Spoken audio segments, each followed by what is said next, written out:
नाम मोहम्मद फयाज है। मेरे वालिद मोहतरम का नाम चांद बादशाह है। मैं कल्लूर का रहने वाला हूँ। आज हम दोनों आपके सामने फिक्र के सवाल और जवाब पेश करना चाहते हैं।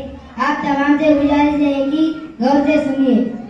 इस्लाम में पाकी सफाई की क्या अहमियत है? इस्लाम में पाकी सफाई आधा ईमान है। क्या पाकी सफाई के बगैर नमाज कबूल होती है? नहीं, पाकी सफाई के बगैर नमाज कबूल नहीं होती है। नमाज के लिए किन चीजों का पाक होना जरूरी है? नमाज के लिए 3 चीजों का पाक होना जरूरी है। नंबर 1 जिस्म, नंबर 2 कपड़े, नंबर 3 नमाज का जगह। अल्लाह ने हम पर कितनी नमाज फर्ज किया है? वो कौन सी है? अल्लाह ने हम पर 5 वक्त की नमाज फर्ज किया है। फजर, जोहर, असर, मगरिब, इशा। फर्ज नमाज के रकातें बताइए।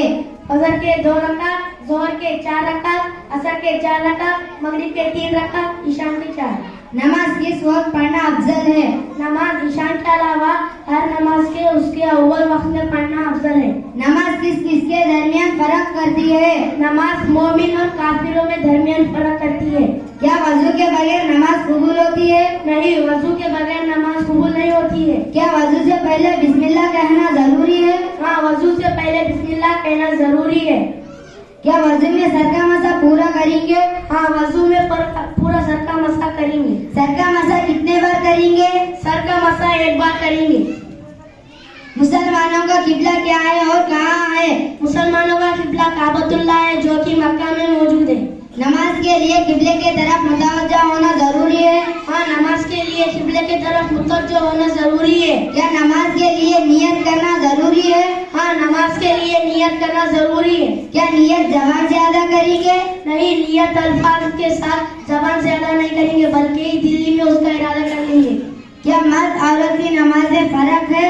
नहीं, मर्द और औरत के नमाज में कुछ भी फर्क नहीं है। कोई शख्स जल्दी नमाज पढ़े तो क्या उसकी नमाज कबूल होती है? नहीं, उसकी नमाज हरगिज कबूल नहीं होती है।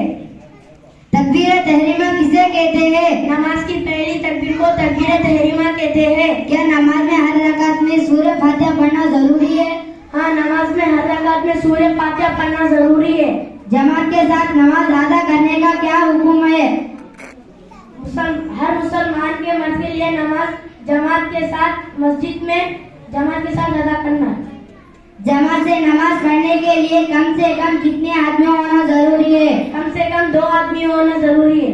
फर्ज नमाज के लिए जमात खड़े हो जाने के बाद सुन्नत या नफिल पढ़ने का क्या हुक्म है? फर्ज नमाज के लिए जमात खड़ी हो जाने के बाद फर्ज या नफिल पढ़ने का जायज है।